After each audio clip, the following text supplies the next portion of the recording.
down. Settle down, guys. It's exciting. It's exciting. Hey, listener, are you there? Have you got your cup of tea or your earbuds on? We're starting the show. Actually, sorry about that. I got some sleep last night, so I'm a bit chatty. More than normal, Lynn? Well, I don't know. Is that even possible? Right, it's a little different this week, listener. I'll tell you why. Not everybody gets to know this, but you'll get to know it because you're our listener. Neil is a bit poorly. He's not very well. God bless him. Yeah, are you, Neil? You're not very well, are you? You can. That's as far as we get. We'll get one grunt. Yeah. Okay. So this introduction's going to be a little dodgy. And also, maybe there won't be much of Neil in this. Anyway, we're not going to give you the details of his illness, but safe to say he's wearing a lot of different pants. It's not fallen off yet. There's more than a grunt. That'll do. That'll do. All the words I can manage. All right, ladies and gentlemen, listener, who could be a lady or a gentleman if we're honest, welcome to this week's episode of Ferguson Harrington. Hawks. I'm Lynn Ferguson. I'm me. I'm not here. And I'm Chesney Hawks. So there we go. Guess what? This episode's all about health. It's not. Chesney, what's this episode all about? Go tell. Be adorable. Well, this episode, we've got a fabulous guest on today who's actually friends with you and me, Lynn. I correct? love him. Yeah, I do.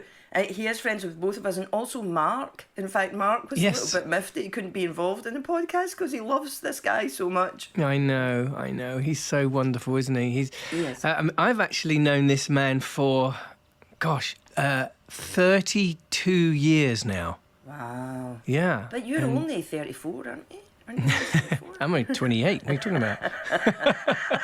I'm like, how can you knew that when you knew him when you were an embryo?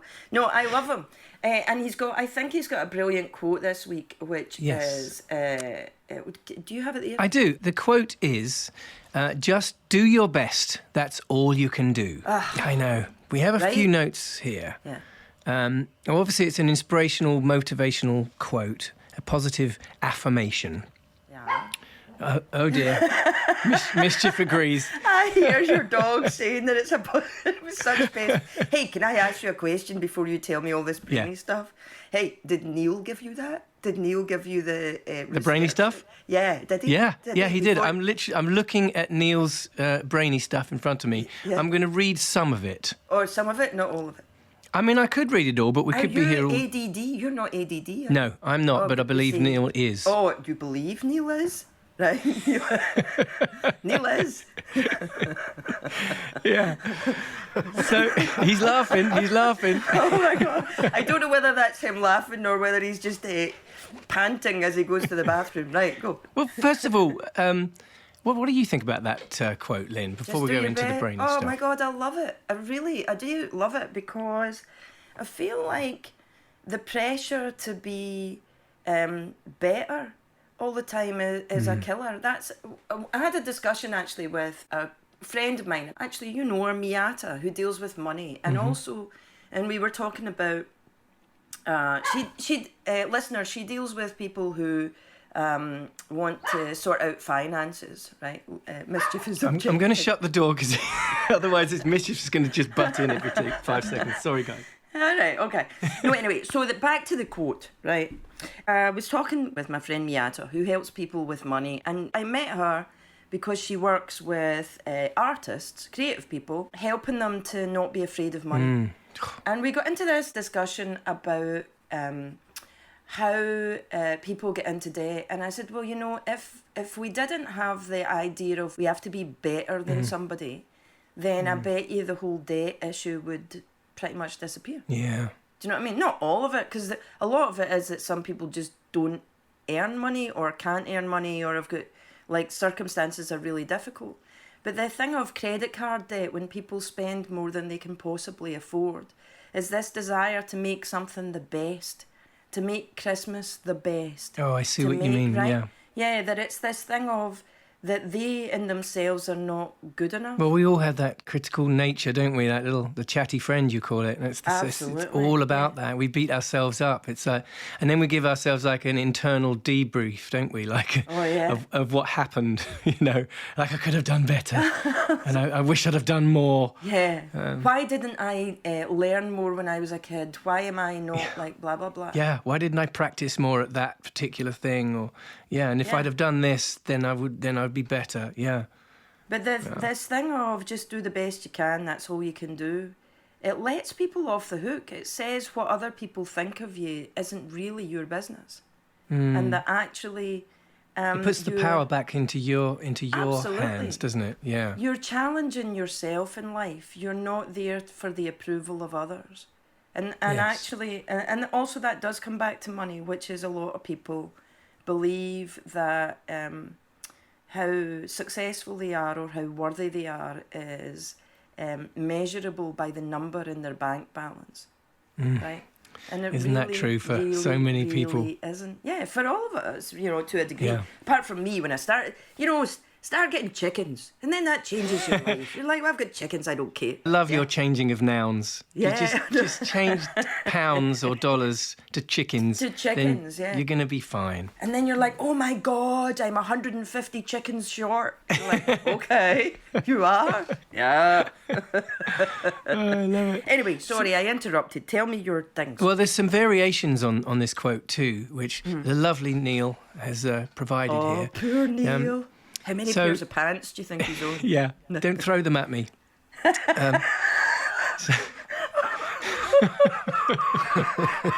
your pants on, mate. Bastards. Sharp. Trying not to laugh. I'm sitting in the dark room. So here we go. So little variations on the same theme of this quote. So do the best you can with what you can while you can, and success is inevitable. And I guess that means like success in your own terms, isn't it? Yeah. Really? Well, yeah. What is success? Well, How do you measure it? Yeah, we've been through that. I mean, I now measure success in happiness, in just how happy I am day to day. I mean, it used to be, I guess, like hit records or, how many radio plays I had and stuff like that, or how much money you got. Yeah. Yeah. How many people fancy you? Yeah. So you were always a success at that, Chesney. Always. Well, I don't know if our listener fancies me, but I think our listener sure. fancies you. Really? Yeah, no, I've heard that. Yeah. I think our listener might feel a little sorry for me. I do. And I also... What, because you have to hang out with me? No, it's because I've got Neil, this weird... sorry, Neil. Forgot you were here. Oh yeah, they won't feel sorry for me today. They'll feel sorry for Neil and his laundry, right? Oh, jeez. I suspect our listener may feel a bit sorry for me, and even though they're listening, they may wish that I would shut up sometimes, and I would agree with them on that. Oh, I would never want you to shut up. Really? No, absolutely. But so let me give you a couple more of these variations. I think they're quite interesting, actually. This is a good one. Do your best when no one's looking, and if you do that, then you can be successful at anything. Oh. Hey, I have a variation of that, right? Yeah. Which is that when, there are times in my life where I've felt, and I do feel powerless, particularly the way that the world is. Like, the world can feel really overwhelming. And, you ever get that? Some days you get up and you're just like, oh, man, I feel, like, overwhelmed by it all. I had one of those mornings today, actually. Are you really? Yeah. God, you hide it well. Well, you know what I do on those days to distract myself? Is I try and do at least one, preferably two things, good things for other people, and not let them know, right? That's great. So that maybe if I am wandering about doing work or something and I get a connection with someone and I think, God, they would be a really good connection for them, I'll connect them both. Or I'll try and I'll take the neighbours some eggs or something like that. Just something to remind me that I do have some power, and the way to do it is to do something good for someone else without expecting anything back. That is brilliant. Len. I'm going to adopt that. I love that. Yeah. It really helps. It honestly Yeah, really helps. I can see that, and I think I probably do that naturally anyway. Yeah. Because like I had a nice chat with my neighbour who was all upset because there's a construction next to her house, and and I think she left me feeling a little better than when she got to me. But she just, I call it like, she was just like moaning and like, we call it in our house, we call that holding the trash. So like, look, can you hold the trash for me? I just need to vent, I just need to get it out. I'm like, yeah, sure, I'm here. I'll hold the trash for you. I expect in Neil's house at the moment, holding the trash means an entirely different thing. Do you know what I'm saying? I do. I do. Poor Karen. So, anyway, lovely listener, it is time for us to get on to the meat rather than the potatoes. We vegetables here are going to make way for our guest, The steak. who I think is entering into the waiting room this very minute. That's very exciting. Oh my God! Hello! How are we? We're good. It's going to be a friendly fest. It totally is. We need to remember to try and do actual podcast stuff for our listeners. Right? Oh, I can hear myself on echo. Have you got headphones, It's mate? because I've not got headphones in. We would love it if you had Get your headphones. headphones in. I can do it on the... Look at you, you devilishly attractive man. Hold on, do you know what I'll do? Let me just run and get other ones. 'Cause I was going to put my little pods in, but... Chesney has the pods, but I have the big Lionel Richies. We are the world. Dancing on the ceiling. 2 seconds. All right, Angel.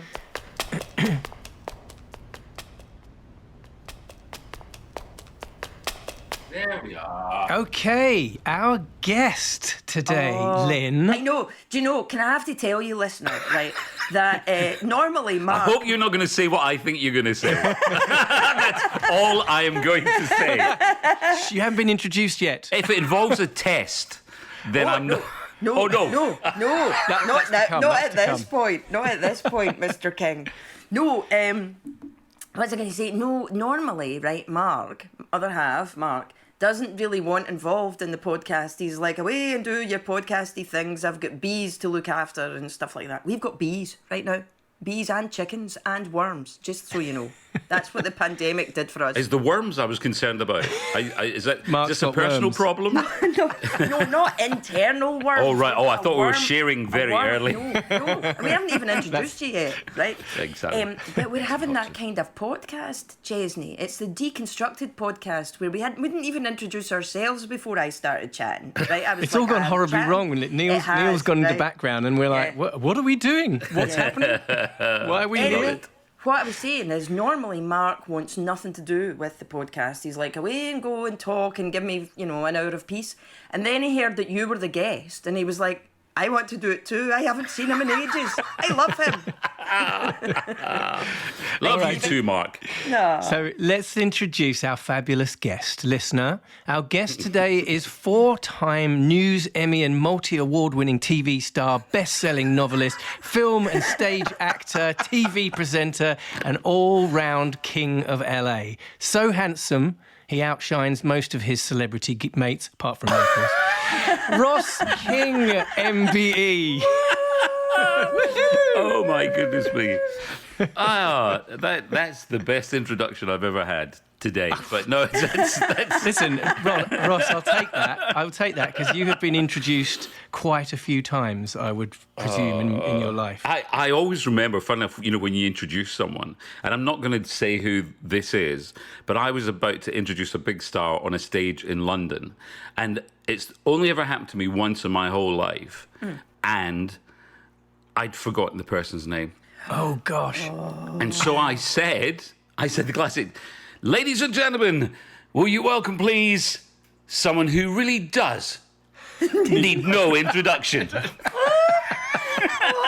And they came up, and after it, they came up to me and said, that's the loveliest introduction I've ever had. Oh my God. And that's the truth. And the other one that my favourite is, I was in Scotland, and I said, as a kid, I was taught the bigger the star, the shorter the introduction. Lulu. Lulu's been involved in our podcast and this season a few times, hasn't she? You know, my mother used to accuse me of talking like Lulu, right? As you go, No, and I bet you've had this, Ross King, as well, right? Which Yes. is, I guess in like the 80s or something like that, Lulu would come on Parkinson, like these things, and she would speak in a Scottish accent but with an American twang. And That's in right, my yeah. house, that was the greatest offence. They're like, make Oh, up yeah. your mind. The funniest thing about Lulu, and actually, I mean, this sounds like Clang drop a name, but she has become a really good friend. But the first time I met her, and I had to explain to her that I thought she hated me because the first thing when I introduced her, it was a show called Pebble Mill, and she came on, and I said, Lulu, I just want to ask you this, and I've always wanted to ask you this. When you got up on a cold morning and go and try and start your car, does it go, way? And she gave me that look, you know, and it was a very Glasgow look of like, Yeah. see you. I'm not happy. very good, when I would go back to Scotland after when I lived in London, my mother would accuse me of talking like Lulu. And then when I moved, yeah, right, she'd be like, "You talk like Lulu." Have you ever been accused, Ross King, of talking like Lulu? No, I tell you, the only thing that I was ever accused of was there was a guy, a couple who became good friends of mine, and they were at the house one night and they were talking about, and I worked on KTLA here in Los Angeles for about 6 years, and they said, oh, you know, when you started at first, we couldn't understand a word you'd said. And I sort of have prided myself in the fact that throughout my whole life, and my dad sounded exactly the way that I sound. So my accent is very like my dad's, both from Glasgow. And so I've always prided myself in the fact that no one's had to say, sorry, what did you say? I didn't understand that. And he did this whole thing to my then girlfriend that, oh, we didn't understand him. So we got out DVDs of me the very first time that I'd ever been on KTLA and like the last time. Exactly the same. And I think sometimes there is a thing where people love to say, that, you know, especially again, you get it if you go back home to Glasgow, oh, you've changed. You're too or Hollywood whatever. now, aren't you? You're Yeah. Hollywood Mr. or whatever. Hollywood. Yeah. And it's weird that Charlie, who was my first wife, who's got a beautiful kind of Mary Poppins accent, and we were here 3 weeks, and she would say, are we going to a party on Saturday? And I was like, no. And the weirdest thing is now she's this incredibly successful wedding planner and event planner. And she's even more like Mary Poppins than ever before because she realises that, you know, it's a plus to have an accent. I was the lead at this play at the National Theatre. We were in. I know, right? Bow curtsy. I'm throwing my pants at you as we you speak. are. Well, but as long as It's a it's regular not Neil, occurrence on we this don't show. want Neil throwing his pants at anybody Not right today. now, you that's know for what? sure. Not with his tummy. As long as Neil, I'll take anybody's pants, but not Neil's. Anyway, there was a part in the play where it was kind of interactive, and this guy in the audience shouted out, he went, I can't understand you, right? And I turned and I said to him, because I forgot that I was at the National and meant to not say anything, and I turned and I just said to him naturally, well, I can understand you, so one of us must be stupid, right? And... right? Which is what I say when people can't understand me. And you know what's remarkable is that even when they can't understand you, they seem to be able to understand that sentence. I don't really understand why. Yeah. There's some irony to that. Yeah, I think there is a okay. thing about, you know, I don't know whether it's a Scottish thing or whatever, but there does seem to be a thing about Scottish people not being clear. And in certain parts of Scotland, it's true, right? Yeah. Oh, yeah. But there is a prejudice sometimes. Sometimes there is. Remarkably, though, well, not remarkably, I think it's because you're all, you know, oozing charm and loveliness, that you have, like, transcended all of what is expected for a Scot. When I met you, I think you were a DJ at Radio Clyde, were you not? Yeah. But, like, you have done amazing things, and you are sort of Mr. Hollywood. The other thing that's not in the introduction, and I don't know that everybody knows about you unless they know you, is that you're incredibly kind. I can remember. You are incredibly generous. kind. Yes. Like Mark and I have a theme as well, or our little thing, which is if Ross King doesn't like you, you're probably not likable. I love the fact you cleaned that up. Yes, Yes, it wasn't. It was a bit of a is what it was. yeah. If Ross King doesn't like you, you must be a Yeah, no, if Ross King says you're a bit, now you're that, right? But it's true, when we came, like, whenever we brilliant. see, when we arrived in LA and we'd go to parties at the consulate or big fancy parties or whatever, you're always there. Ross would And be you're there, like, yeah. and it's like, Love it. like this face where you're like, come on in, come in. Yeah, well, exactly. We say I'm a waiter. That's the thing. Would you I'm like a actually drink, staff. ma'am? Yes, exactly. No, you're totally not. Would you like a sausage roll? I remember actually after a particularly horrible gig at this hotel that I was doing, afterwards you were like that, don't worry about it, they're all right? It was like you were just totally, You've outed him now. yeah, well, we'll bleep that. Don't worry about it, they're all I think- idiots. Exactly. I think it's because Ross, he just does his best, and that's all he can do. There we go. Right. Oh, my mother's expression. Right. As you know, listener, we ask our guests to give us a quote that means something to them or something in a way they live their life. And so Ross has given us this quote, which is, just do your best. That's all you can do. So tell us a little bit about that, Ross. Why did you... So it's my mother's, and she always said it to me. And the weirdest thing was, I think I got to, I'm going to say probably like 22 or 23 before I realised what it really meant. So, you know, you're a kid in Glasgow, you're off to play football, your mum would say, oh, just do your best, son, that's all you can do. And I go, yeah, of course, Mum. Even as I'm doing it, I'm turning back to the door of the house, 66 Whole House Drive in Knightswood, turning back going, yeah, Mum.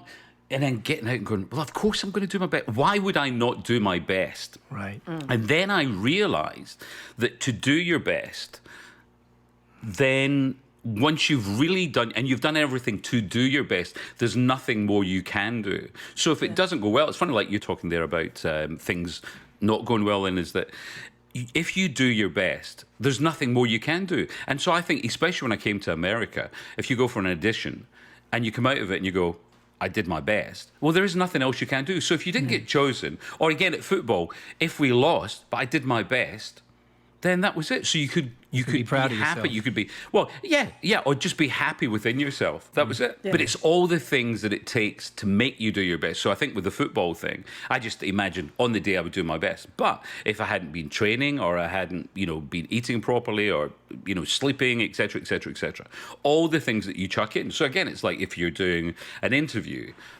or if you're doing a play or a musical, or you're singing, or you're warming up, or you're not warming, all the things that you can do to make you do your best. And once you realize that, and once you do it, and you go, that's it, I can't do any better than that. And also, if you don't get a part here, or in any audition, well, you go, I can't do any more. I've done my best, and that's it. And I think it's a little bit like a Shakespearean, to the was it Shakespeare, or was it thine Rabbie own Burns? self. To thine own self be true. It takes away a lot of shame.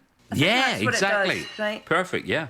Do you know, That's exactly- this is totally off topic, and I'm sorry for doing it, but except it's not off topic, which is when you were talking about football there, right, playing football, because obviously I know how much you love football.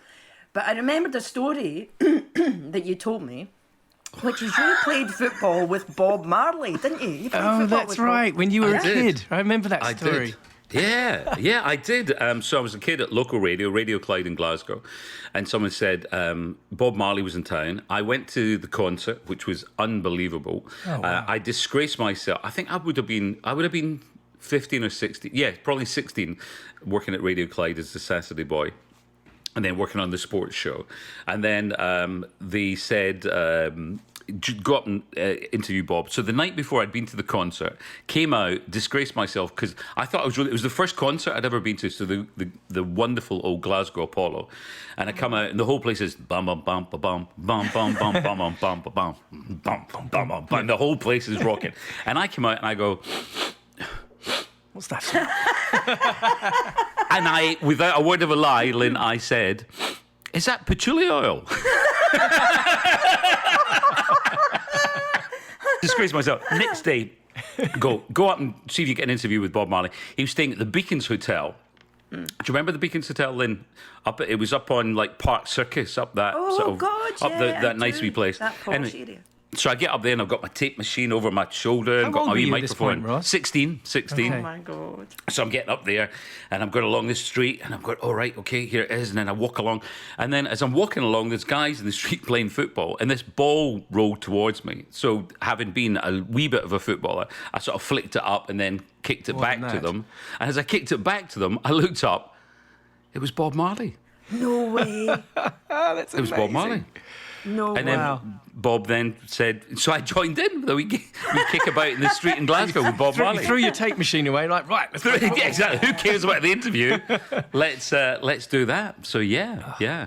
And then very, very quickly on a footballing one. This is, and again we will translate for you, Chesney. There was a game. So I'm trying to be a footballer and to play for Partick Thistle. Partick Thistle nil. Give them their full title, as we know the old gags. And I'm playing in this game. And there's only a few hundred people there. It's a horrible wet night in Glasgow. You can imagine up Mary Hill, rain's teeming down, horrendous. Last minute, we get a penalty. I go, Billy Big Bollocks, I'll take the penalty. Give the ball to me. I'm thinking, this is it. I'm going to smash it in. This is it. Perfect. I put the ball down. And as I run up, I slip. But as I slip, I'm so Billy Big Bollocks that I know that what I can do is I can knock it that way because the goalkeeper sees me slipping. I'm going to hit it that way. So as I slip, I go bang and hit the ball that way. In my head, it went bang and the ball went that way. The ball rolled slowly. So slowly that nobody moved. And the goalkeeper kind of looked down and almost apologetically picked the ball up. And there was this silence, and in this absolute silence, and about 300-400 people watching, out of the crowd shouted, "Oh, Rossi, I could have hit it harder with a semi."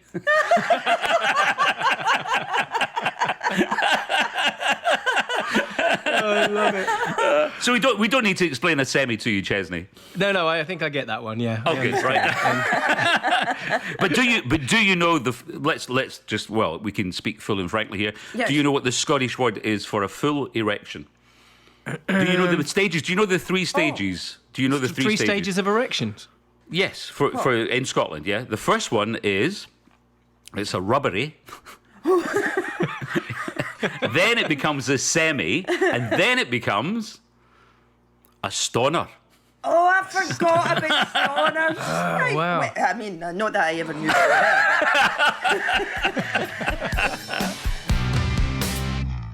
You also met Charlie Chaplin when you were young, didn't Oh you? God, yeah. Do you think that meeting people like that when you were young has meant that you're able to interview celebrities and talk to celebrities without it being like, oh my God? Wow, that's such a brilliant question, which I have never, ever, ever been asked before. Have you not? Never. And that's a really good, yeah. And it's funny that I think about it. There's weird things in my life that I never really equated to what I do now. And it was funny, when people say, when you were a kid, what do you want to do? So all I wanted to do was play football. But I loved singing and I loved sort of, larking around and doing impressions of the teachers and all that sort of stuff. And I remember that football seemed a way ahead, especially for mum and dad, because I just came from a council house in Glasgow. So mum and dad were very much like, yeah, the football's going well. And then you could be a PE teacher. So it could be a PE teacher and a part-time footballer, semi-professional. And that seemed like a good way to go. And then I remember, because I'd sing at weddings and things like that, and I remember saying to Dad, I want to be in show business. So Dad said, and without word of lie, Dad said, we don't know Coco the Clown. We don't know how to go about, we will support you. We're happy for you, but we just don't know which way to go. So anyway, weird thing is, looking back, so my dad was in the Salvation Army, and he would always be on stage at the Salvation, on the platform, and he would do jokes if he was doing like a sermon, but he'd put jokes in there, like religious jokes that were really funny. And I thought he did that. And then Uncle Walter and Uncle Norman, Uncle Bill were all like music hall DJs as well. Wow. And we'd do the dances, at the Barrowland and things like that. So it was really weird that you were surrounded by it. I was surrounded by it. My mum played the piano. People would come to the house. Everyone, again, Lynn knows this well. And I don't know if Ches, look at the house that you grew up in. Well, I was going to say, yeah. it's a very similar kind of thing. I was surrounded by it, so it wasn't weird for me when fame came along. It was like, oh, yeah, it's normal. You've got all these people, and you had all these people there, so it was natural to get up. And in Glasgow, it was always do your party piece, wasn't it? If you went to any kind of party, it was like, come on, get up, come on, come on. And I'd be singing Long-Haired Lover from Liverpool in my little purple cord suit, because that was Donnie's favourite, not Jimmy's favourite colour, but it was Donnie's. So it was really weird that later in life, then I went, oh, that was it. And because of Mum playing the piano, and Dad was very musical as well. Played the euphonium, played lots of brass instruments. Sadly, none of it got passed on to me, as you know, Ches. The musical talent then deserted me. But it was so interesting that all these things all come together. And I think Johnny Carson, who was the most amazing chat show host here, always said, whatever skills you learn, or even it's like whatever joke you hear and you make a note of it, it goes in, and it's really funny. And it even, like the other day, I'd heard a joke and I thought, that's quite good, I'm going to change that.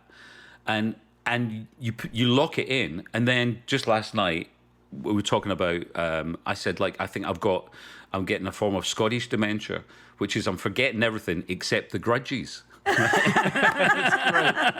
have that. So isn't it? But I'd heard that joke like a couple of days ago, and then immediately, and it was actually somebody said it about Irish person. I went, well, actually, it works for Scottish people. That whole thing, and it's weird. You just go, we're little sponges. Process of osmosis. So there we are. But I guess it's what Lynn was saying is true. If you'd met Charlie Chaplin and Bob Marley by the time you were 15, 16 years old, when you came to doing the job that you do now, where you interview Tom Cruise and Brad Pitt and Angelina Jolie, it's just like it's all downhill, day, isn't it? I think maybe that moment as well of your mum going, "Hello, Charlie." Right? Hello, Charlie. That's Hello, Charlie. a good point, Lynn. Yeah. But she showed you, like, there's a lovely thing about, I guess it's in Britishness, but certainly in Scottishness, which is that Scottish people tend to and can completely ignore the obvious in order for a decent chat.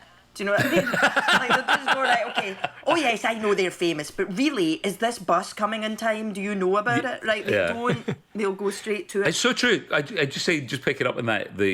On my Twitter and my Insta handle is at the Ross King, and it's not. Somebody said, "Oh, the Ross King," and I said, "No, it's at the Ross King," because I was in a lift in Glasgow years ago, and I got in, and there was an older couple got in, and they turned them. And gave me a wee knowing nod. And so I have this terrible thing. If somebody says, I know you from somewhere, and I always say, do you watch a lot of porn? That's fine. I always say, oh, maybe we went to school together. Oh, that reminded me of another bad story in a second. So then the woman... Do you watch a lot of porn? I might have to use that one. It's good. You recognise me without the tash. Yeah. On the soft sax. I had a small part in it. And what are you saying, sir? Excuse me. And so this woman, and she went to her husband, she went, look, it's the Ross King. The Ross King. And I was like laughing. Asda. Exactly, yeah. It's the Ross King. And I said, it's okay, I'm not on the television. I said, I can hear you and I can speak to you. And he went, I saw it as the Ross King. And they kept in a lift. They continued with this conversation as if I wasn't there, but referred to me as the Ross King. Ross King. So that was it. And very quickly on your the school thing. Yeah. In Hindland, there's a little, lovely little restaurant bar place, and I was there. This is probably about 3 years ago, and I'm standing there, and this woman, elderly woman, across the bar, looks across at me, and she kind of gave me that nod, and I was like, yeah. And then she started walking towards me, and she went, Ross King, and I went, again, guilty. You watch a lot of porn, blah blah blah blah blah. And then she went, no, Victoria Drive Secondary. And that was the school that I went to. Oh. With the most unfortunate initials. Imagine going to school, Victoria Drive. You do not want to have those initials on your blazer, but I did. Anyway, so I said, Miss, what was it you taught again? And she said, I was in your class. Oh my god. No, Ross. Oh my god. That's worse than saying, when's the baby due? Oh yeah. There's no comeback. There is no comeback. Can't come back from that. There's nothing. I was just like, dig, I'll be dig, off then. Brian. Yeah, exactly. my coat. Taxi. Yeah, get my coat. Taxi for King. Yeah. The worst I ever did with that was now I keep my hands to myself, just so you know. That I thought that somebody had a hair on their face. Oh, Right? no, you went to wipe it off. Yeah, no. well, I went to pull it off, and then it went with their skin, their face. And so then I was like, Lynn, that's "Oh terrible." no!" But there's actually a worse part to it, right?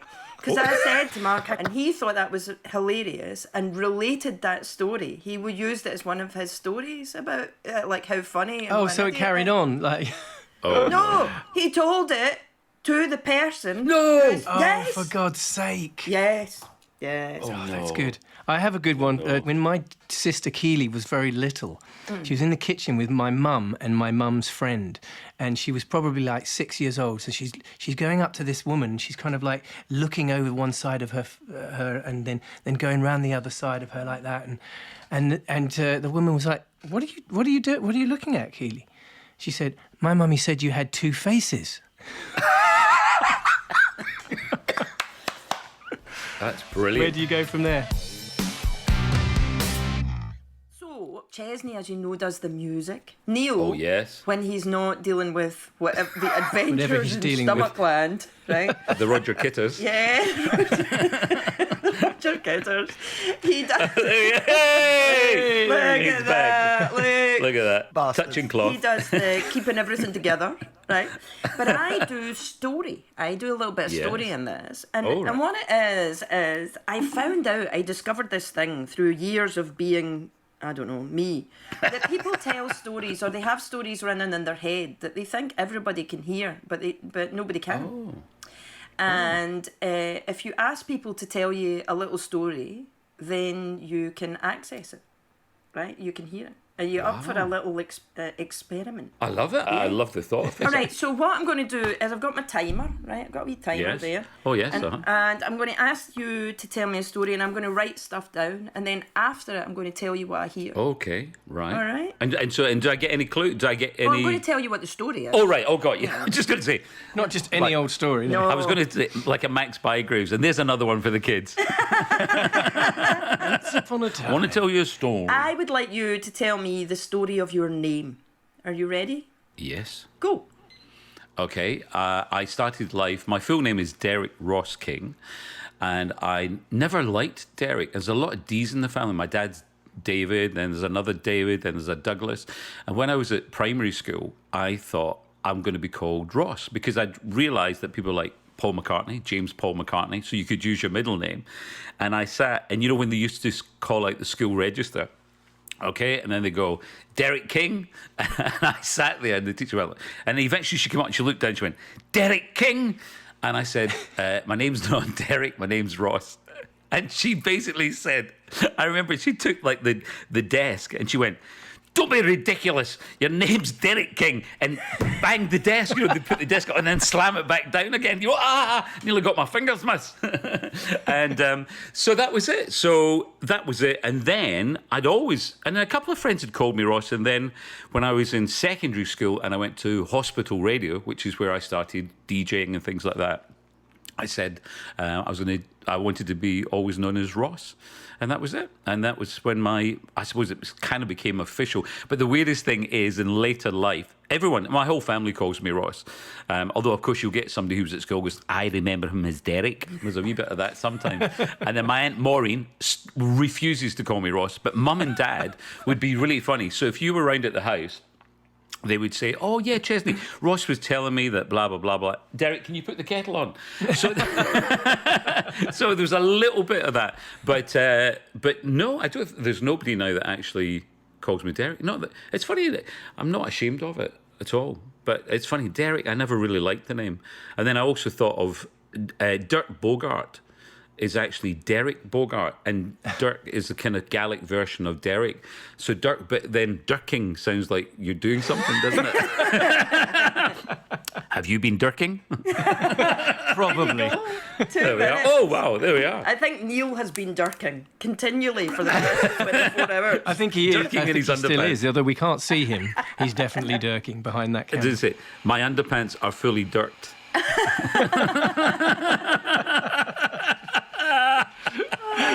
So your name Yes. is how you see yourself, right? Oh. Yeah, it's how you see yourself. Oh, right. Uh-huh. Right. No, it's all lovely. There's nothing bad in it, right? This is brilliant. It's like having your tea leaves read or something. It is but kind of like, Yeah. except it's not, because what it's to do with is if you think of all the words in the world that you can use and all the stories that you've got, and then you're asked to tell a story about something and this is what you say, then that really is what your perspective is. It's fascinating. Oh, right. Right? Anyway, your thing is Yes. from very early on, you just were like, I'm not staying here. I'm not meant to be here. I'm not staying here. All these people are lovely, but I'm not one of them. And I like them all and everything, but I can't be here. Right? Brilliant. And that the thing that gets you through, which is amazing, and I think I knew this anyway, but it's funny, which is you are resilient beyond, like, if you were a wee stick of rock and you cut you open, there'd be resilient in there, which is you just go, aha, I know that you think I'm a prick, that's fine. I'm just getting on with stuff though, is that okay? Right, I'm just getting on with it, right? That's like totally your thing of going, you are to thine own self be true, actually. You're like, I know who I am, and I don't mind taking a whole load of shit about it, because I know that I can't stay here, I have to be there. I'm that guy. And what's lovely about also you can disagree with this if you think I'm talking rubbish. No, it's really interesting. And what's fascinating about it is that your parents acknowledge it. They're like, they almost see it as like two different things, where they're like, well, he's always going to be our Derek, but he needs to be this thing that he needs to be. It's Right? a monster. Yeah, no, I don't think it's a monster. I think it's you had a picture really early on of how things were going to be, and then you followed it. Like, I think that if it, people would call it a passion in a way, right? Like when people go, I'm going to be an artist or I'm going to be a thing. Your one was like, I don't really belong here. I think I need to be somewhere else. And that was it. That's so true. Does that make sense? It's perfect sense. It's like a perfect reading. Yeah. Yeah, it's brilliant. No, seriously, that is like quite astounding. That's why you can tell I've suddenly gone a wee bit quiet. Yes. Wow. Well, let's come and do a session. Right, we'll do a I session. love it. That's amazing. Yeah. I love that, Lynn. That's brilliant. What's lovely about it, in it, as well, is that sometimes in people's reads you can see that, or you can hear stuff that is about sorrow or resentment. And in yours, the thing with your mother and your father going, aha, Rose, blah, blah, blah, Derek, put the kettle on, is this brilliant thing about acceptance. I expect that your parents had to be quite resilient as well, which is, we go, yes, I know, his name is Derek, but if he wants to call himself Ross, what can we do about it, right? I know. I think there was only one time that they said, what's wrong with Derek or something. Yeah. And then what was lovely, because my mum, his maiden name was Ross. So it was always lovely. So we've also, with all the family, so when we get all the clan together, there's the Rosses and the Kings. So it's quite a nice That's lovely, sort of thing. Yeah. Yeah. Yeah, it's a tribute to both things. But I think it makes sense to me why your mum would say, just do your best, that's all that you can do. Because it's about accepting you for who you are, right? Yeah. We go, look, I know you're on this Ross thing. Your dad and I aren't really entirely clear what it's about, but if you need to be, you just go and do your best and we will accept you, whatever it is. Brilliant, You be who you want to be. I guess that's the acceptance. It's lovely. Well, that's all you want from your parents, and I think that's what you have to do as a parent. You've got to just kind of, let your children decide what they want in life, and just support them, and if they have a passion, or something that they love, then you encourage them to go in that direction, right? I mean, I know that's what I do as a parent. No, it's so lovely. Can I just go back to, Ches, when you were talking about childhood and all the rest of it, just drop a few of the names that dropped by your house. I just want to know, like, this is Uncle Cliff. That this was is Auntie Scylla. Yes, that was exactly the kind of names. Well, my dad's mates were all people that he would be touring with. So, like the people that would come regularly were people like Jerry Marsden, for instance, was a good mate of my dad's. All of the Searchers, all of Dave D, Dozy, Beaky, Mick and Titch would all be, they'd all be Uncle Dave, Uncle Dozy, you know. I mean, gosh, the Marmalade, Herman's Hermits. Peter Nooney. Yeah, exactly. I mean, all of those kind of any kind of a 60s band of the time, British 60s band at the time, they would have called by. But they also knew like that they'd hang out with like Radio 1 DJs like Mike Reed and Paul Burnett, you know, people like that were always around. So yeah, that's brilliant. And because have you talked about how your mum was the on the Golden Shot? Not on the podcast, I haven't, no. Oh, did you know? There we are. Dear listener, The Golden Shot, a great show. Yeah. It was a huge show in the UK, just in case our listener is from Mountain America. Mongolia or something. Or Portugal or something like that. Do you know what I mean? It was a huge show in the 70s, maybe? Yeah. 70s? Yeah, mid to late 70s. She was one of the Golden Girls on the Golden Shot with Bob Monkhouse was the presenter, and she speaks incredibly highly of Bob. I guess he's another one that would, call by the house. That, she still has a lot of love for Bob Monkhouse, and said he was a really lovely guy, and also just one of the funniest men ever. He was brilliant. Bob Monkhouse wrote material for me to do stand up. Did he really? Unbelievable. And I've got it upstairs, and the envelope that he sent with his stuff. Oh gosh, and because Bob was an amazing artist, you probably know that. Brilliant cartoonist, and on the envelope is like a picture of me, and then a little like a self-portrait of him, and it's wee Bobby Monkhouse, because he worked with people like Jack Mulroy and Mary Lee, who were Scottish showbiz legends, and they would call him wee Bobby Monkhouse. That's so great. Lovely. Jack Mulroy was a comedian, wasn't he? He was great. He was indeed. Francie and Josie. See, I wondered if you're able to... The reason you're so good at dealing with people who have sort of a big public persona is because they've... Like, what you see in them is their inner Derek, right? I think you go, all right, well, I know everybody knows you as Ross, but this is like, come on, me and you, we're talking about your inner Derek, right? In a Del Boy. Yeah, because what you do get from people is you get the core of where they come from, of who they are. It's fascinating to watch what you do. You are like your mother in that sense of going, hello, Charlie. It's like, oh, okay. Yeah. So we have a little segment here on our lovely podcast where we ask our guests to provide us with a song that has some kind of emotional connection. Something could be happy or sad, or takes them back or whatever. So you gave me a few. Yes. And I went for Daydream Believer. Which I thought was very you, actually, Ross. It really is. Yes, very much a Daydream Believer. I have to say, I went down the Monkeys rabbit hole with that one as well. The video is so amazing. Anyone that hasn't seen the video for Daydream Believer or hasn't seen it for a while, just go look at it on YouTube. It is fantastic. It's worth it just for Davy Jones's dance moves. Oh, really? Absolutely. And because he always said that Justin Bieber stole, when he did Yeah. If people could see what we're doing at the moment, but Justin Bieber stole that move a couple of bits.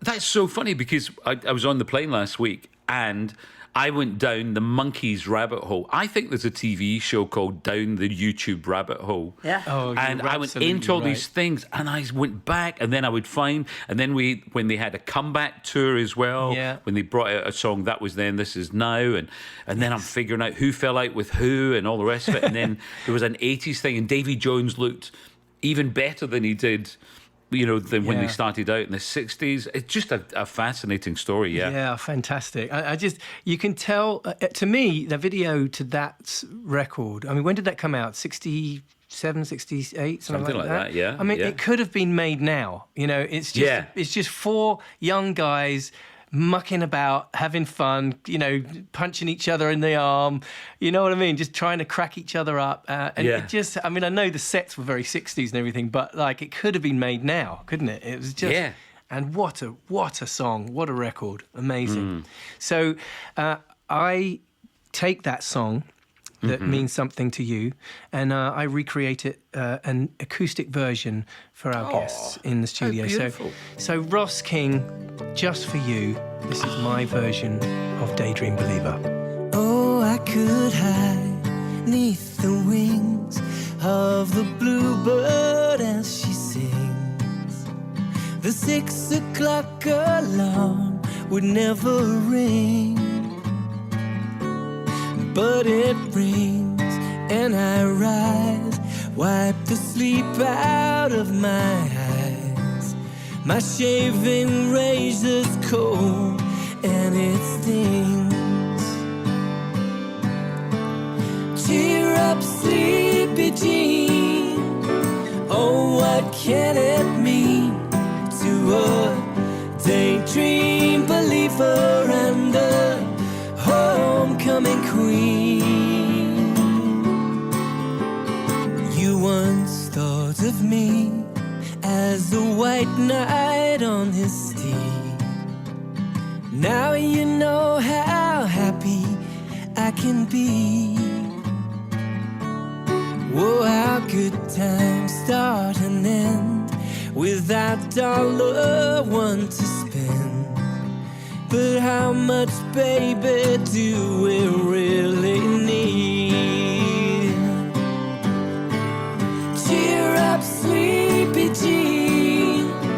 Oh, what can it mean to a daydream believer and a homecoming queen? Cheer up, sleepy Jean. Oh, what can it mean to a daydream believer and a homecoming queen?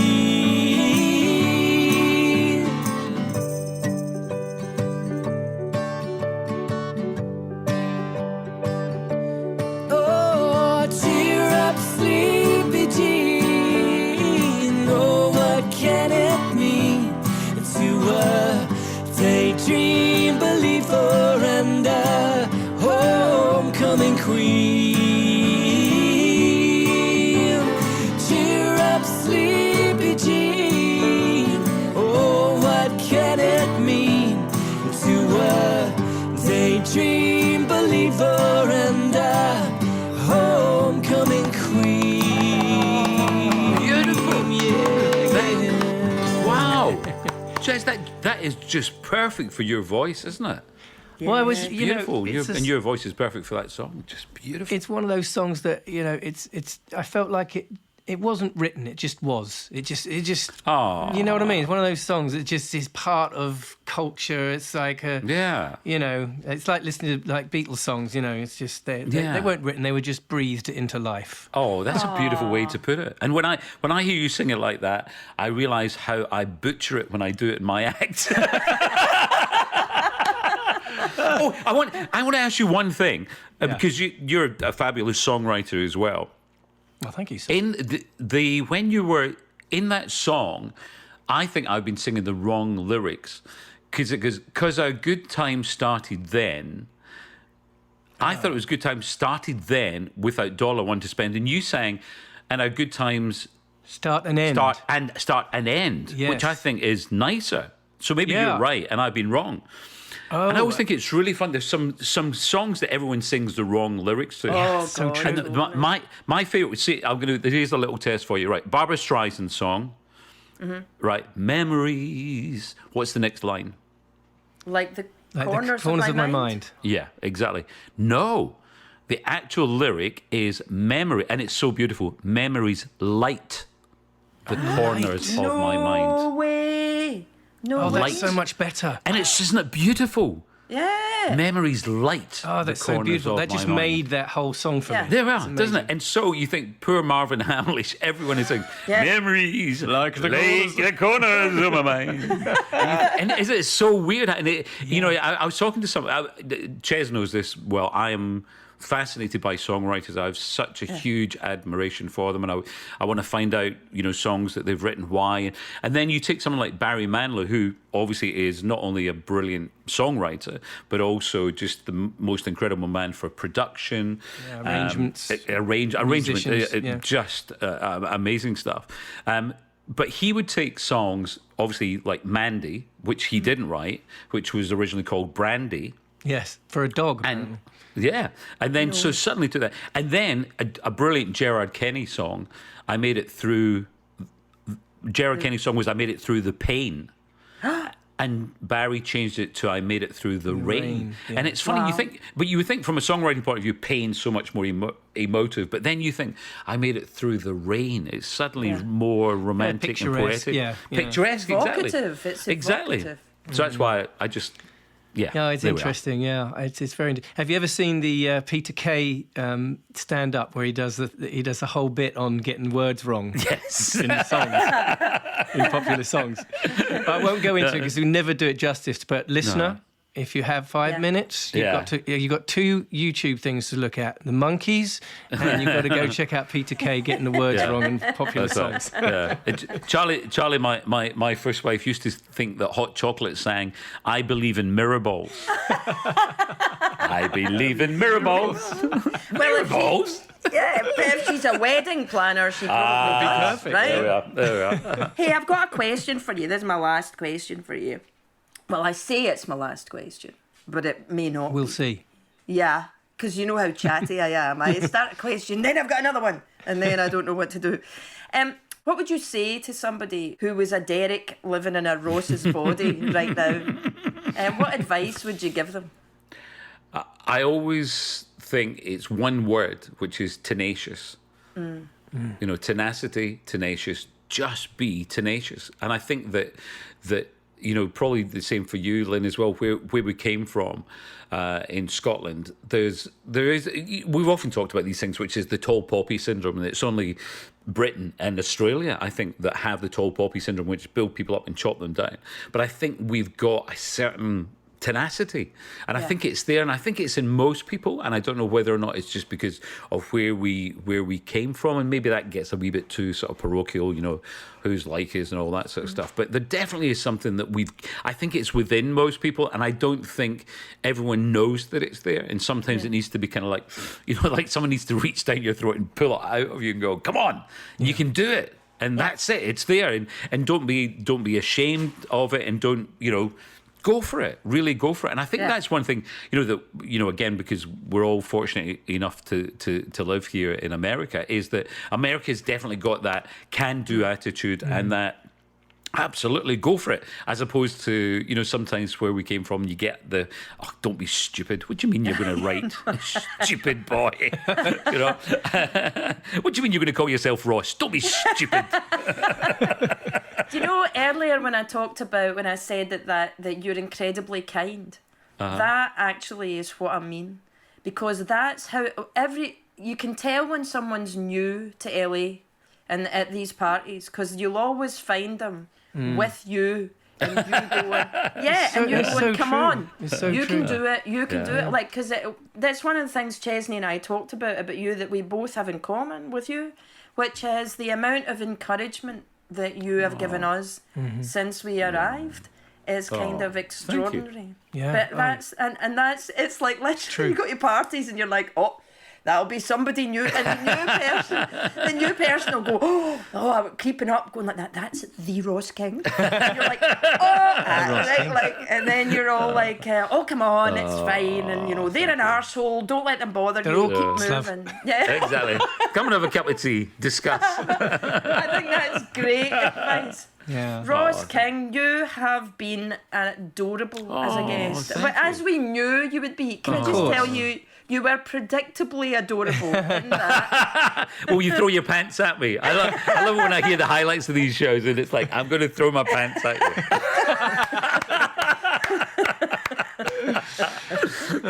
Thanks so much, Ross. Thank you, Ross. Thank you, everyone. Neil, good luck with the cork. Do you know, the thing with Ross King is I feel like I could talk to him forever. It's one of the things that I do hugely respect him, hugely. Yeah. And especially with that resilience thing. Yeah, I mean, I can relate to that, the resilience thing, and I can see it in him as well. But he's also incredibly brave. He's got no inhibitions, and you know that is an amazing quality. You know, he'd never done stand up, and he went and just did a set at the Laugh Factory down on the Sunset. Wow. He just did, he didn't tell anyone. He just not any of his friends. He just went and did it. You know. Yeah. And I love that side to him. You know, and that's where that tenacity comes in, isn't it? I mean, he obviously. Totally. He just goes I for think it. he's got a thing in him, which is that life is no rehearsal. It's like, this is what it is. Yeah, you've got to go and for so it, he yeah. just does it. One of the things I love about him is that if he's a guy that you have a conversation with, and then you can pick up the conversation with exactly yeah. the same tone Totally. and the same way, like after months or even years. Yeah, I hadn't years seen even. him I haven't seen him since before the pandemic. Oh, and then I'm wow. like, oh, hi. I know.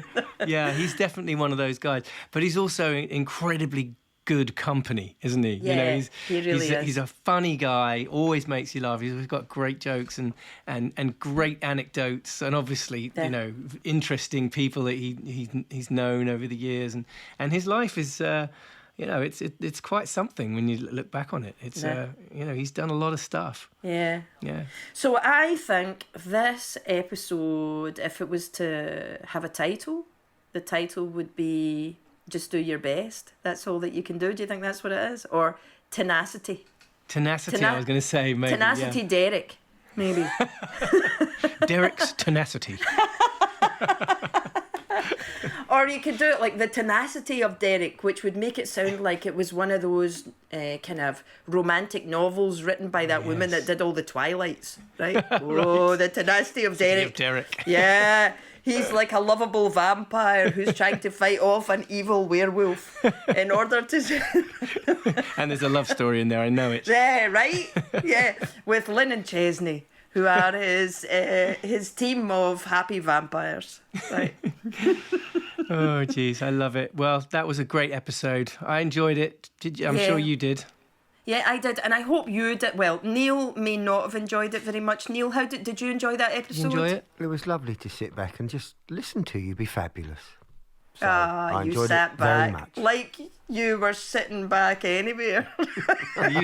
Mate, you can go back to bed now. It's all Yeah, done. It's all you done. go. Some rest and some fluids. Back into a dark room. Anyway, listener, we very much hope that you've enjoyed it, whether you've got a rocky bottom or not. So until next time, I've been Ferguson. I've been very unwell. And I've been Hawks. See you next time. Bye, guys. Bye. You've been listening to Ferguson Harrington Hawks with Lynn Ferguson, Neil Harrington and Chesney Hawks. Written and produced for Source Productions by, surprise, surprise, Lynn Ferguson, Neil Harrington and Chesney Hawks.